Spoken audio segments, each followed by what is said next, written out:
Okay, hello to a video and radio edition of Hour of the Wolf. You are seeing a still photo of our guest, Amy Grech. And since she is here in person, I see no reason not to actually have her.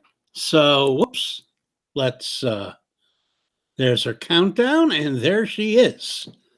So, hi, everyone. Thank you for watching and tuning in. okay, so a little background. Now, if I look even more discombobulated than usual, because things have been last minute, I've had failing equipment and stuff like that, but we'll get through it. Also, since I'm engineering this myself, and my camera, which is an old phone, is actually blocking my screen, and I have to look at the bottom of the screen, you're going to see a lot of and stuff like that there. So I beg your pardon. Okay, Amy Grech. I am saying it right. You are. Good job, Jim. Okay, no, just Amy Goldschlager was saying, and by the way, when I get emails from either of you, it comes in Amy G. Oh, no. So, and she was mispronouncing your name. Shame on her. I'll correct her. Oh, I'll correct her at the next rooftop readings. I've met her in person, but okay, very gently. So Amy Grech has sold over 100 stories to various anthologies and magazines, including a New York State of Fright, which actually I read, Apex Magazine, which I read, Flashes of Hope, Gorefest, Hell's Heart, Hell's Highway, Hell's Mall. A lot of hell. There's a trend, yes. Yes, there definitely is, especially when you go in alphabetical order. Microverses, Needle Magazine, Punk, or other, Punk Noir. Yes. Okay, Punk Noir Magazine, Tales from the Canyons of the Damned, The One That Got Away, and many others. She has worked forthcoming in the Even in the Grave and Under Her Skin anthologies. Amy is an active member of the Horror Writers Association, and if anybody memorizes every radio program that I've ever had, we've had a few people from there, including James Chambers and Randy Dawn, right? And Randy, yes, but I've known I know Randy outside of anything to do with the HWA. So he's awesome. Steve Van Patten. Yeah, he's wonderful. Oh, he is. He's a dynamo. Yes. Yeah, he really is. And you are also, as you know, a member of the International Thriller Writers. You live in New York. And find her on Facebook at AMY. Oh, it's Twitter, actually, Jim. Sorry, Twitter. No, yeah, Facebook you're not on. Correct. Twitter at AMY_GRECH, or her website is crimsonscreams.com. Okay. Yeah. So there you go. You also did a reading together with my partner, Barbara Krasnoff. Ooh. Yes, 2 years ago at the KGB bar before everything. Before the pandemic. Yes. Yeah, but not a part of the fantastic fiction series. No, that was the New York chapter of the Horror Writers Association. Before the pandemic, we used to have a lot of monthly events in New York City, and hopefully in the summer and upcoming fall, we'll get back to that in the city. Well, my series, the New York Review of Science Fiction Readings, I am booking out through May, still to be virtual. It's better to be cautious, yes. Well, yes, and, I believe that the return to no masking and stuff like that, that's a political decision. That is not a health-based decision. That's politicians, this is my opinion, but politicians are getting harmed by Republicans who tend to the further right they are, the more anti-vax they are, and all that. So Democrats and progressives don't want to have to answer say, everybody must wear a mask. I mean, as it is, fistfights break out in supermarkets and on the subway. Yeah, it's disturbing. I agree. So we're going to stay virtual for the time being. The Fantastic Fiction series, the KGB Fantastic Fiction series, tried at least one event in person and immediately went back to being virtual. Yeah, Ellen Datlow attends our virtual monthly meetings for the HWA New York chapter, and she said they didn't have a big turnout when they tried to go back in person. And that's, alas, a good thing. Yes, that they didn't have a good turnout. Randy Dawn with her rooftop readings, at least it's outdoors. Yes. In fact, I read there this past December, but it was like the day after the Omicron variant spiked, so we only had 9 people in the audience. Yeah. And it's outdoors in the winter. And as far as I'm concerned, that place, I understand they now have pizza, but it's an ice cream place. It's very good ice cream, though, Jim. Let me finish. Oh, sorry. And I'm a diabetic. Oh gosh, I'm sorry. I'll be quiet. There's really not a heck of a lot for me. Yeah. In a place now. When I last went there, it was so incredibly crowded. This was inside the place itself, and there wasn't a thing I could order. Oh, that's challenging. Yeah. And there's a minimum, a large minimum. So you can only go so far on seltzer. True. Yes, I hear you. So when I first knew you, when I encountered you, you were a publicist. It was about over 20 years ago. Well, or longer than that, sure. Yes. Hour of the Wolf is in its 51st year, so wow. And my reading series in its 31st season. Amazing. So we've been around. I've been around anyway. So yeah, that may have been 20 years ago, but that's how I remembered your name. Okay. I'm glad it was memorable. And what have you been doing since then, professionally, aside from writing? We'll get into the writing in a moment. Sure. Really briefly, my day job is I am a digital content strategist and social media maven for a lot of small and medium-sized businesses. One is a restaurant on the Upper East Side called Festival Cafe. I worked with Elizabeth Crowns on her social media for 6 months. She had a limited budget, but she was very happy with what I did. I've also worked with lawyers. I worked with a cosmetic surgeon for 10 years, but then he closed his practice. He got FDA clearance for a minimally invasive medical surgical device. So he pivoted into the medical instrument space. So that's what I've been up to. Very good. And aside from that, writing a heck of a lot. Yes, that's the one good thing about I've been since the pandemic. I've been at my mother's house, but I don't drive, and my friends are all in the city. I've been going back into the city. You're not in New York a month, but I mentioned it because there's nothing to do out here where I am, so I write a lot. So in a way, it's been good until I can move back. Yeah, but selling is even better. Oh, it is. In fact, I just sold another story to Yellow Mama 2 hours ago. Okay. You heard it here first because I just heard about it. Good momentum. Yes. Yes. So that's always nice. Indeed. Why horror? Why dark fantasy? I tend to use the word dark fantasy because horror itself has so many different connotations. It can be body horror. I do the post-production work on Nightmare magazine. Oh, awesome! Wagner. I do all the Adamant podcasts. So that's Light, Speed, Nightmare, and Fantasy magazine. Oh, wow. Okay. So that's 6 podcasts a month. You're busy. Yeah. That's great. Well, busy, it's not lucrative, but it's fun.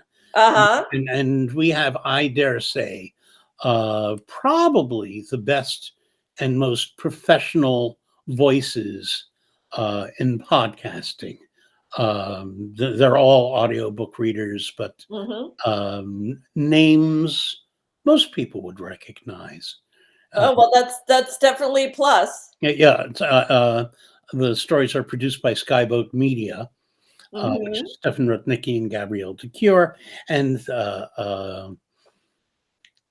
they send them out to me.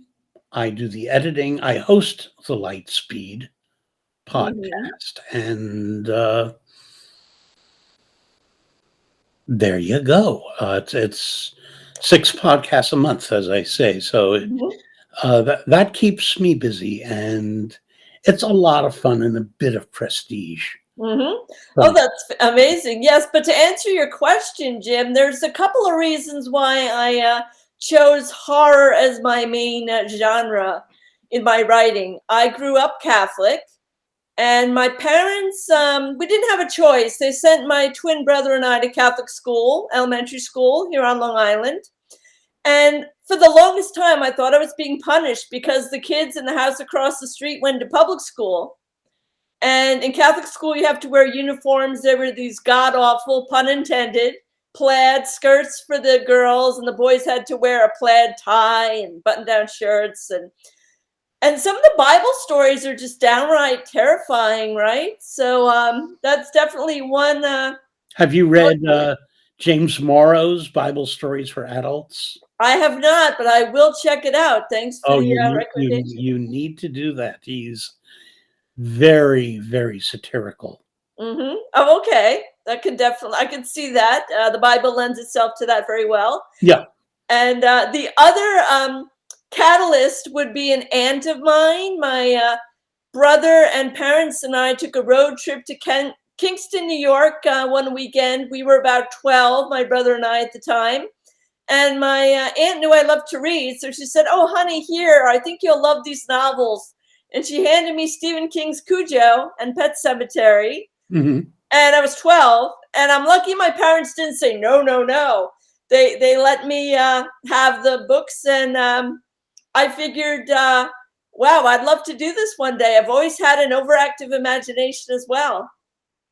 Any thoughts of moving into well, would you describe yourself more as horror, or is it dark fantasy, or whatever? Is it just whatever suits you at the moment? It's wherever my muse takes me. I've also published a bunch of crime fiction stories, or noir, if you will. Punk Noir magazine, for example, Needle magazine back in the day, over 10 years ago.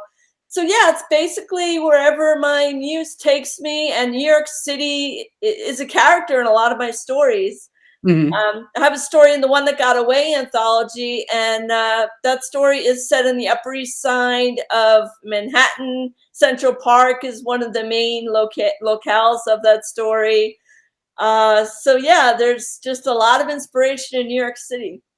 Yeah, and right now, worse than ever. Yes, the subway stabbings, terrifying recently. A friend of mine told me about it. And just street violence and stuff. Yeah. At a level not seen since the 70s. Wow. Yeah, there's also there was like a homeless person's compound. I was visiting friends last summer, and we walked past the fairway on 6th Avenue and 25th.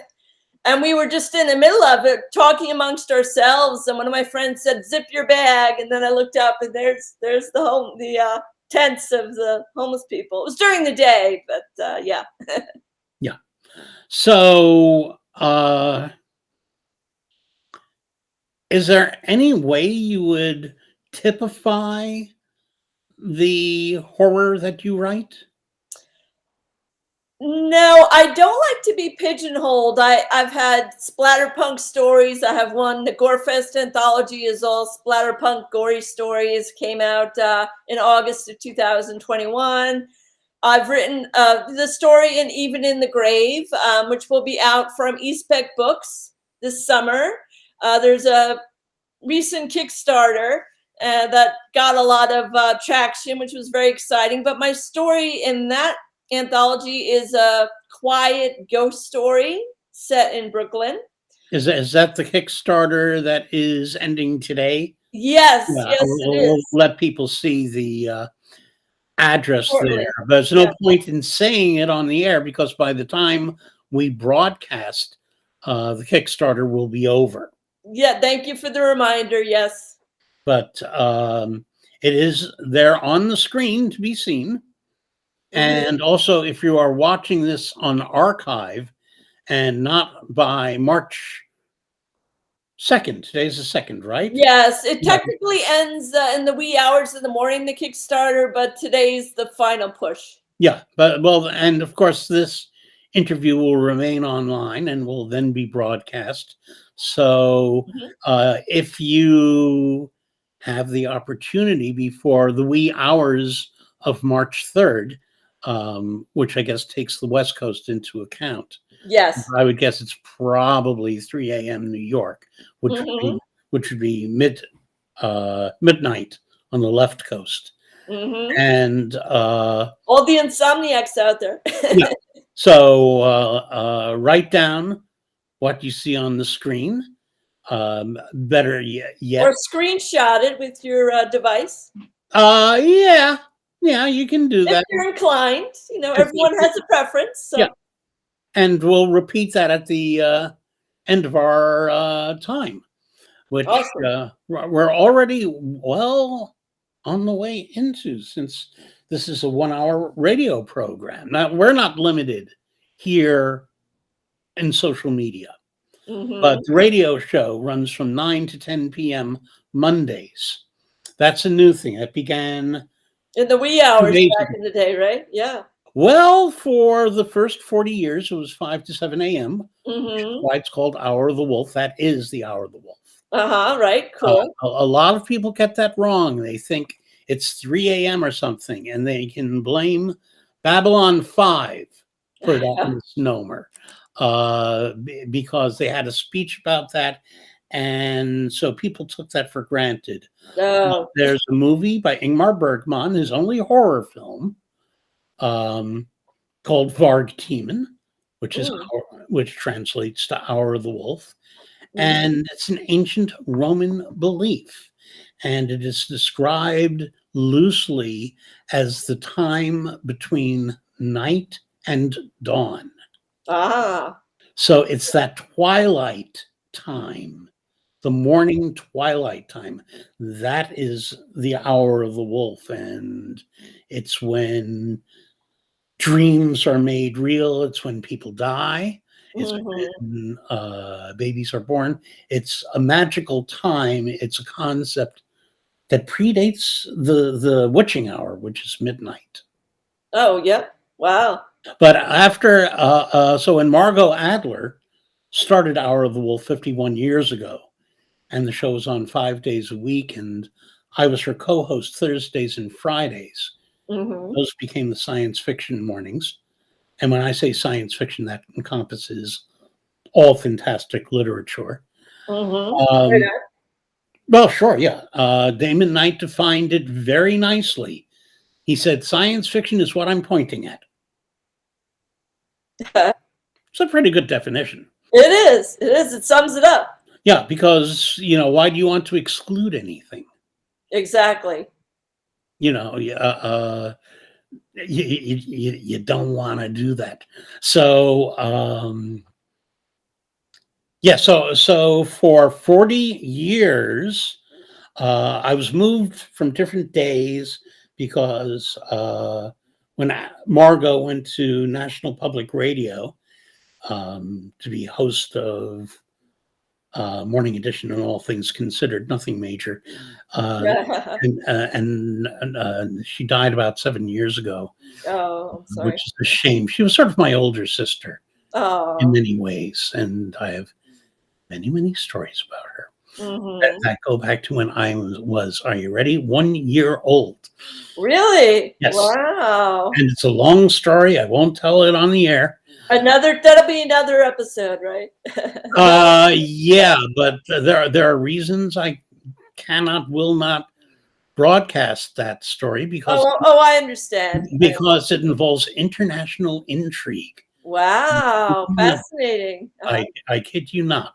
I believe you. I can Cool. probably tell it nowadays because it was 60 years ago. All the people have probably passed away, or most of them. And Yeah, but you know how they are about international security and sealed files and yeah, it's definitely involves sealed files. I would imagine, yes. No question about it.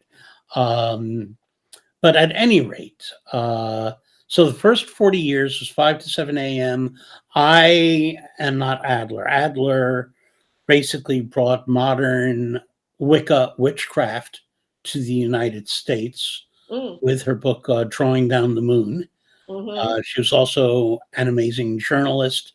And eventually, when she went to NPR, they said that she couldn't be on both WBAI and NPR. Oh, conflict of interest, I guess. Yeah. And not really, because you can't do on NPR what we do at WBAI.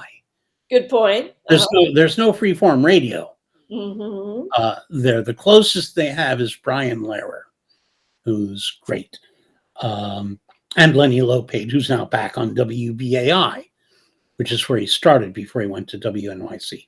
Ah, nice. So, but Adler went away. She went to in about 1972 or 73, and she, of all things, she attended Clarion. Ah, yes. And when she came back, she took a different.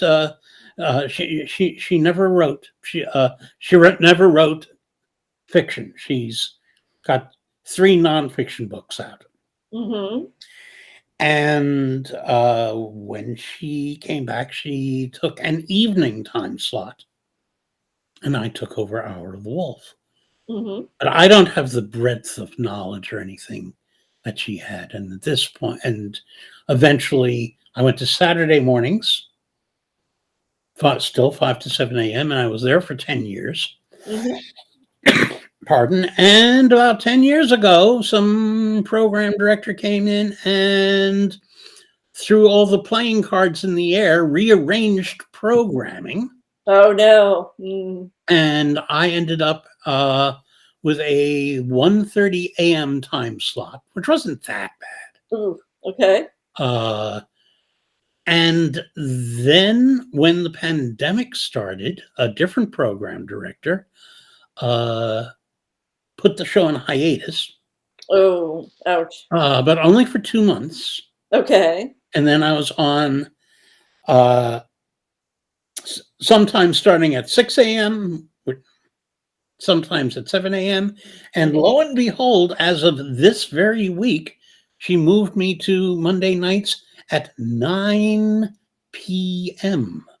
Hey, there you go. Which is hardly the Hour of the Wolf, but after 51 years of branding, I'm not changing the title. I don't blame you. You have a loyal following. I hope so. And I hope that there's going to be a new batch of listeners there who are simply radio listeners. And it's an art strip. Every 9 o'clock show on WBAI for the time being is a different facet of the arts. Oh, great. So I'm very pleased to be put into that cadre. Excellent. So, but people get confused. However, during the pandemic, I'm not doing live radio. I'm recording out of my home and sending the recordings into the radio station. I have gone there twice. Oh, yeah. Yeah, but it's not a well-ventilated place. Oh, yeah, that's a recipe for disaster, unfortunately, during it really is. And and there are non-vaxxers there, Oh no. and Yeah. I must avoid them. They were very polite and very kind and Mhm. very straightforward. There was no fighting about it. Well, at least there wasn't any fighting. There's that. No, they're both the two people involved are wonderful people, as a matter of fact. But Mhm. but I'm of a certain age, and Mhm. I'm a type 2 diabetic.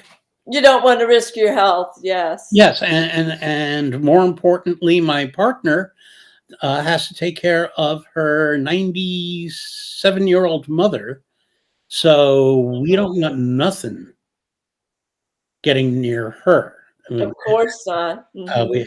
and she gets visited by Barbara every 2 weeks, Mhm. so we're very, very careful. We do our own COVID tests and stuff like Mhm. that, and we stay away from non-vaxxed people. Mhm.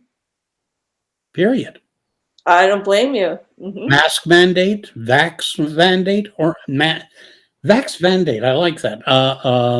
You just coined that. Yeah, there you Yeah, go. I think I did. Yes, You did. Yes, you heard it here first. I got my first mandate March 9th of last year, Mhm.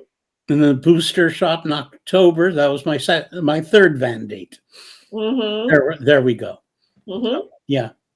We'll Yeah, see. I got my vaccine last April, and then I've gotten both boosters. I have the card; it's not in front of me, but yeah, I'm Yeah, all documented. I have the card and the software. Oh, I didn't. I don't want another app on my phone. I don't know. It's just me, but It's a good thing to have. it is good they have that. Yeah, I mean, and one of the reasons is because there's a lot of fraudulent cards out there. that's And the true. software cannot be fake. Can't fool it. Yeah. It can't be fooled. Uh-huh. And your information is with New York State, whether you like it or not. True. Oh, I realize that. I mean, I may get the app. We'll see how the rest of this plays out. The pandemic. Yeah, well, for the time being, if you're going to go to theater or something like that, that mandate holds. Oh no, I know. I've been to the movies and I just show them my physical card and they haven't challenged me. I show them my license with No, my. at this point, things are still okay, but we'll see Mhm. because there have been arrests made. One group or person had something like 100,000. Oh, fraudulent cards. I think I read about it online. Yeah, Yeah. yeah. Mhm. So yeah, it's they may go to a We all might have to do digital. I see what you're yeah, saying. Yeah. Huh? yeah. It's possible Yeah. and safer. I can if I have to. Yeah, you can't lose that. It's on your Right. It's in the cloud. yeah, it's in the cloud. Yes. So you're going to read for us, aren't you? Yes, yes, I am. I am going to read the beginning of my story in the Even in the Grave anthology, which is co-edited by James Chambers and Carol Geisender. They're both amazing developmental editors and prolific authors in their own rights. And they're both lovely people. Oh, they are. I've known James Chambers for over 20 years. Yeah, I don't know him that well. I've known Carol quite a while. She comes to all of our readings, and Hmm. she's usually watching events when I go live on Facebook. Hmm. Uh, I reminded her, yes. well, I see that we have 4 people right now, which is Mm, not huge, but we didn't get out a lot of publicity. But I can't see their names, but I'm willing to bet she's one of them. When we did the mhm, New York Review of Science Fiction reading last night, she was mhm, certainly there. mhm. Fantastic. Oh, and before I read, I will be attending Heliosphere, which they're trying to do in person. It's in New Jersey this year, Yeah, I will at the not end of the month. Uh-huh. for the same reasons mentioned. Also, they only sent me the invite like a week ago. Yeah, they are. I think they're overwhelmed. When it was virtual last year, they were last minute letting us know. Like for where the links for the panels, and yeah, I hear you. Yeah. So um So I shan't be going this year. I understand. Yeah, we'll have to see how many people show up. And I mean, I hope it doesn't come to this, but they may at the last minute decide we're going to go virtual because we didn't get enough people. I hope they're prepared for that. Yeah. Because most hotels will want a. They have like a cap. They have to have X amount of people. Right? Yeah, you have. What it is you have to have booked a number of rooms. Mm-hmm. I did buy a membership. Sorry to interrupt, but I didn't book my hotel yet. I'm going to wait a week or so, and then I could always get a refund if I move, I'm looking at apartments, and we'll see. Yeah, very good. Yeah. So. All righty. So I'm going to go off screen while you're reading. Okay, very good. And I'm just going to read a couple of pages, and I'll let you know when I'm done, and then we can reconvene. And then I'll come back. Fantastic. Thank you, Jim.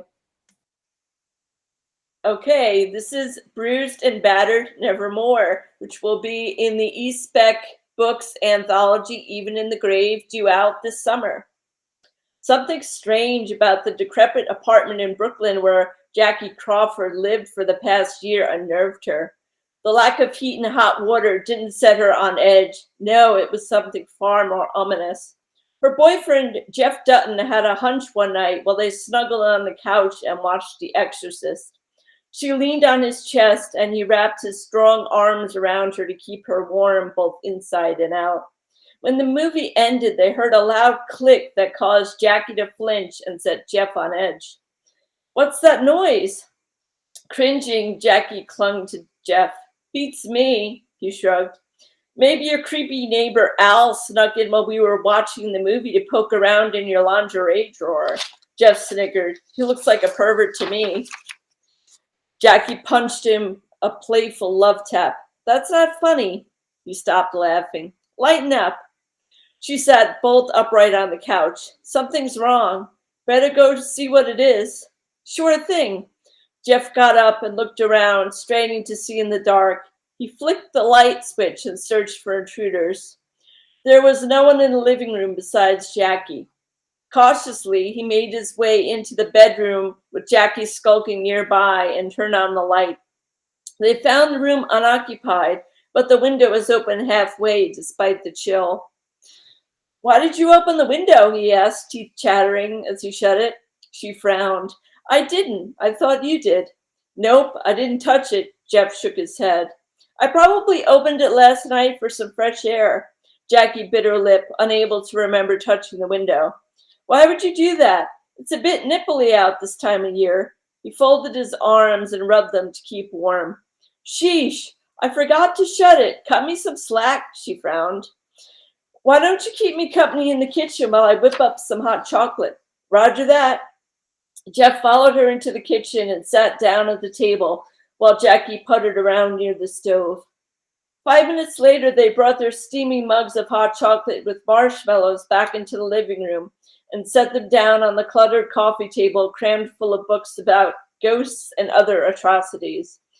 Jeff picked up a dog-eared paperback, The Complete Tales and Poems of Edgar Allan Poe, and thumbed through it. "Where did you get all these books?" "My super, Simon, gave them to me when I told him I'm an author. He's a spiritualist who believes in the paranormal in all its guises. That's why there's so many." He nodded and set the book back atop a shaky stack. "How thoughtful. Looks like you've got lots of inspiration to draw from here. Definitely a genuine wellspring." Jackie smiled and sat next to him on the couch. "This is guaranteed to warm you up. Not like you do." Jeff kissed her deeply, making her blush. She took a sip of her hot chocolate. He hoisted his mug and took a long drink. "Halloween's right around the corner. Should I be scared?" Jackie rested her head on his shoulder. "Yeah, I think you've got ghosts." Jeff leered at her. She laughed. "What gives you that idea? You've got a window that opened all by itself, and seeing as how you don't remember doing it, what else could it be?" He set his empty mug down in his lap. Jackie finished her hot chocolate and brought their mugs into the kitchen. I don't know. That noise we heard could have been anything. Like what? Jeff followed her. Her eyes lit up. A stray cat knocking over a garbage pail. It sounded much worse than that, didn't it? He scratched his head. Definitely. And look, that picture in the living room that came with the apartment fell again. Jackie pointed to the wall adjacent to the window, where the picture that depicted a murder of crows laid bare mid-flight on a dark, stormy night. Her boyfriend frowned. Does that happen a lot? All the time, she replied, rolling her eyes. Let's go see if Sai's home. Maybe he can get to the bottom of all this. Right. Since Sai's a soothsayer, he can raise the dead. Jeff wiggled his fingers in the air for effect, as if conjuring spirits. Not quite. If we know why the spirit is unhappy, we can hold a seance to right the wrong and hopefully put an end to these strange happenings, she said, sighing. What's with all the spirit mumbo jumbo?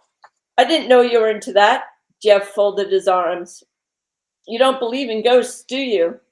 Jackie grabbed her keys off the kitchen table. Not unless I could see them. You know, like Casper the Friendly Ghost. There are no friendly ghosts. Besides, Casper the Friendly Ghost is just a cartoon character, she countered. He slammed the door shut and followed her to the super's apartment on the first floor. What makes you an expert? Jeff frowned. The picture of the crows doesn't spend a lot of time hanging on the living room wall. It's constantly falling. That's why the glass is cracked, she cringed. Or it might be a weird coincidence. Let Sai be the judge, Jackie quipped. They walked down 3 flights of sagging stairs to Sai's apartment. Jackie knocked once and waited. As usual, Sai had the TV blaring, so she knew he was home. They heard him shuffle over to the door and fumble with 3 deadbolts. Don't get your panties in a knot, I'm coming, Sai's stern voice declared. She cleared her throat and blushed, caught off guard by the old man's crass words. Jeff snickered.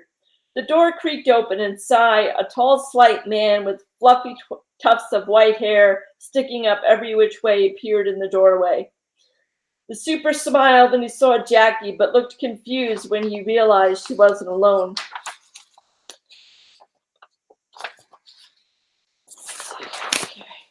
Hello, Jackie. I had a feeling it was you, he grinned, revealing toothless gums, and waved. Really? Jackie winked. Oh, just a hunch. Who's that young fella? He pointed a crooked, trembling finger at Jeff. She sighed, embarrassed that he forgot so soon. This is my boyfriend, Jeff. I introduced you to him a few weeks ago. Jeff extended his hand and Sai shook it. Ah, of course. Now I remember. He looks like a fine young man, Sai grimaced, looking confused. After hesitating for a moment, he opened the door wide and led them inside. Jackie and Jeff stepped carefully to avoid slipping on the worn linoleum and old newspapers with yellow stains strewn about. You're wondering why my hands shake, aren't you, boy? I saw you staring. The super scowled at Jeff. He nodded slowly, tilting his head. My nerves are shot from the war, but you don't want to hear about that. It's an awful story for another time. Sai shook his head. Jeff admired his own strong, steady hands. Fair enough. The super petted the ancient orange tabby with roomy green eyes, sprawled out next to him on the unmade bed. He sat on the edge and motioned for Jackie and Jeff to take a seat. They sat on the rickety wooden chairs that faced the bed and creaked under their weight. What can I do for you? He scratched Tiger's chin. Jackie leaned forward so the super could hear her clearly. Do you remember how the previous tenant who lived in my apartment died? Who died? Tiger purred, too content to realize the conversation did not match his mood. Jeff groaned. The tenant who lived in the apartment before Jackie moved in. What happened to him? Did he commit suicide or did he die of natural causes? The guy who used to live in Jackie's apartment? Oh, you must mean Marty Leary. Odd fellow. Always came and went at weird hours, usually in the dead of night. Never did figure out what he did for a living. I just know the rent was paid on time. That's all the landlord really cared about, so I didn't stick my nose where it didn't belong. He scratched his head. Why do you want to know how he died? Marty's dead and gone. So long. Strange things have been happening in my apartment lately. There's a spooky picture of crows in the living room. It seems like every time I turn around, it's on the floor. It really takes a beating. If we could pinpoint his cause of death, that might shed light on these strange occurrences. Jackie gave him a thumbs up. Cy rubbed his pointed chin. You don't say. Jeff folded his arms. Yeah, not to mention strange noises and windows opening by themselves. Sounds like you've got a spook. Maybe even a couple of them. Cy chuckled. I think knowing how the last tenant died might solve the problem. Jackie took Jeff's hand in hers and squeezed. Cy studied Jackie. Let's see. He'd been dead for a couple of weeks last summer when the tenants complained about the terrible stench coming from the place. Smelled like rancid meat, they said. So I dug up the spare key I had for 4D and went to investigate. I found poor Marty in bed, rotting, his blue eyes glazed over wide with fright. The poor guy's mouth was wide open, frozen in a perpetual silent scream. The covers pulled up to his chin and his rigid fingers curled up into claws. The old man fished a cat treat out of his shirt pocket and fed it to Tiger. The coroner moved the body late at night, so the chances of someone seeing were less likely. According to the autopsy, a heart attack killed him, but from the look on his face, I'd say he was scared to death by someone he didn't expect to see, and that's what did him in. Al Ash's wife, Emily, fled soon after. He lived across the way from Marty. They weren't exactly bosom buddies. Al probably did Marty in. He got wise to him being more than neighborly with his wife. Might have scared him to death. I caught Marty looking her up and down more than once when they passed each other in the hall, undressing her with his eyes. Sometimes Emily was with her husband coming home from work, but she was usually alone when he turned on the charm. Al probably got wise to Marty's romantic overtures. If I had to guess, I would say all of that hate boiled over one day and he just flipped his lid. Deep in thought, Jeff shuddered, glancing at the hand-carved crucifix hanging on the wall above the super's bed. So much for your theory, Jackie, he glared at her. What theory would that be? Cy shifted his weight on the bed. She lowered her head, feeling dejected. I told Jeff if we contact the spirit of the deceased, we could find out what made it unhappy, and we could right the wrong so the strange occurrences would stop and the spirit could find peace. A seance might just do the trick. How long have these strange occurrences been going on? Cy frowned. Tiger made himself comfortable on the super's lap and settled down for a nap. Jackie crossed her legs. About a month. I see. Is it unusually cold in your apartment? Yeah, why? Jeff folded his arms. I think the radiator's busted. Cy's green eyes twinkled. No, it isn't the radiator. The spirit's presence is making your apartment so cold. I can prove it. Jeff stood and started to pace. I've heard just about enough of this nonsense. If you're so sure it's Mr. Leary's ghost, why don't you show us how to drive it out? And I'll stop there. You'll have to pick up Even in the Grave to see how it all plays out. Okay. Thanks. So, there's Carol with a comment. yes, Carol says, love that this is a New York City story. We're getting some other comments earlier, but they're now passé, unfortunately. Oh, but it's okay. I'll look on YouTube later. Yeah, although for some reason, while you were reading, I was checking the streams, and the Facebook stream is nice and steady with 6 people, but the YouTube says it's waiting for the event to start. But in the worst, but in the worst case, because I download these, of course, I'll just upload this to YouTube. So, okay. So if it's not live, it'll be later. Carol has another little comment saying that you are a story tease. Oh, Carol. And let me just let anybody who's watching this live know that you can type your questions or comments in the chat channel there, whichever venue you are watching. And assuming we are there, we will respond. And actually, you can do it even after we're live because we can type in and respond afterwards. It is, after all, social media. The wonder of social media, yes. Yeah, it's the radio broadcast where it will become, a little more difficult to comment after the fact. Indeed. Although Unless they comment from the beyond. Maybe so. But people can always write me. I am Jfreund, JFREUND, at ourwolf, HOURWOLF.com, which is, a venerable Earl. Yes. And yes, Carol Geisander, we know that today is the very last day for the Kickstarter. And the Earl for there is right on the screen. She actually has a different one from you, but I'm sure they go to the same place. Oh, yes, I tested it. I actually grabbed that from the campaign page. She might have one that's more customized, but this is the Kickstarter, Earl. yes. And at any rate, March 3rd at 3 a.m. is when it expires. So if you're watching or hearing this after that time, don't know what you can do about it. Not much, because even if you contact the Horror Writers Association, they can't get it into Kickstarter. That's true. So, today or suffer, or better yet, wait a little while and pay retail. That's right. Yes. What's the name of that book again that you're kickstarting?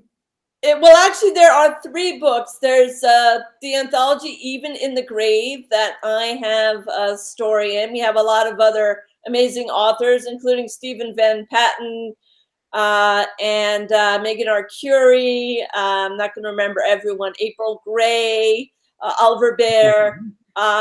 And then we have a novel, Rags, by Ty Drango, and James Chambers' final book in his Corpse Fauna series. Okay, very good. So it's for 3 books, not just Even in the Grave. Okay, very good. And is that how the Horror Writers Association tends to fund their publications? Oh, I'm sorry. Let me clarify. My bad, Jim. It's actually Eastbeck Books is running the Kickstarter. Oh, okay. No, it's not your I apologize. So just an assumption on my part. Okay. But we do have a lot of Horror Writers New York members who have stories in the book, but it is not an official HWA anthology, just to clarify. Okay. Yeah, because I heard. No worries. No worries. April Gray, Steve Van Patten. So yes, Vin, I think he prefers Mark Abbott as well. I don't know him, but let's see. Randy Dawn has a story in there too. Okay, and she hasn't been on my show in almost a month. I know, Randy.